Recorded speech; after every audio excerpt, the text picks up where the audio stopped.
Hi guys, welcome back to our YouTube channel DJC vlogs.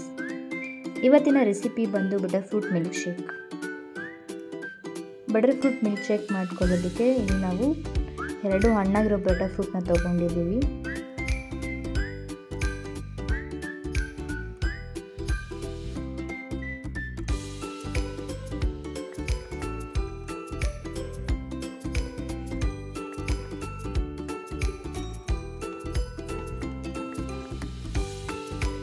ಇದಕ್ಕೆ 2 to 3 spoons of ಜಾಗರಿ ಪೌಡರ್ನ add ಮಾಡ್ಕೊಳ್ಳೋಣ. ಇಲ್ಲಿ ಕಾಯಿಸಿ ತಣ್ಣಗಾಗಿರೋ ಹಾಲು ಹಾಕ್ಕೊಳ್ಳೋಣ. ಥಿಕ್ ಕನ್ಸಿಸ್ಟೆನ್ಸಿ ಬೇಕಂದರೆ ವಾಟರ್ನ ಆ್ಯಡ್ ಮಾಡ್ಕೋಬೇಡಿ. ಥಿಕ್ ಕನ್ಸಿಸ್ಟೆನ್ಸಿ ಬೇಡ ಅಂದರೆ ವಾಟರ್ನ ಸ್ವಲ್ಪ ಆ್ಯಡ್ ಮಾಡ್ಕೊಳ್ಳಿ.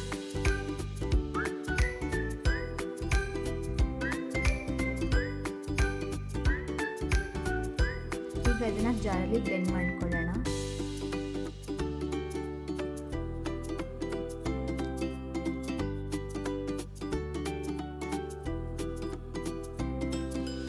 Quick and healthy butter fruit